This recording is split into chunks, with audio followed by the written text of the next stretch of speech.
ایک زمانے میں حجاز جانے والا ایک قافلہ سفر پر نکلا۔ قافلے میں ایک عجیب شخص بھی تھا۔ نہ اس کے سر پر عمامہ، نہ پاؤں میں جوتے، نہ سواری کا کوئی جانور۔ وہ دھیمی مسکراہٹ کے ساتھ چلتا جاتا اور خود کلامی کرتا: نہ میں بادشاہ ہوں، نہ غلام، نہ اونٹ پر سوار ہوں، نہ بوجھ اٹھائے ہوں، نہ کوئی غم ہے، نہ فکر، زندگی آزاد اور خوش ہوں۔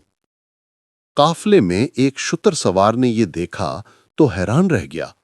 اس نے کہا: اے مسافر، یہ راستہ کٹھن ہے، تیری بھلائی اسی میں ہے کہ لوٹ جا، ورنہ راستے کی سختیاں تجھے ختم کر دیں گی۔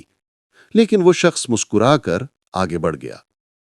قافلہ چلتا رہا، یہاں تک کہ نخلہ محمود کے مقام پر پہنچا۔ اچانک وہی شتر سوار بیمار پڑا۔ چند لمحوں میں اس کی موت واقع ہو گئی۔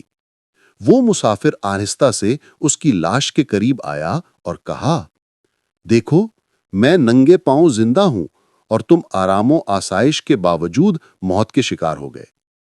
کہاوت ہے: تندرست مر گیا اور زخمی بچ گیا۔ قضا وقت پر آتی ہے، سامان آسائش سے نہیں ٹلتی۔ سبق یہ ہے، اس حکایت کا سبق یہ ہے کہ زندگی کی اصل خوشی صبر اور قناعت میں ہے، نہ کہ دولت اور آسائش میں۔ موت کے وقت کوئی حفاظت کام نہیں آتی۔ جو سختیوں کے عادی ہوں وہی مضبوط رہتے ہیں اور دنیا کو ہنس کر جیتے ہیں۔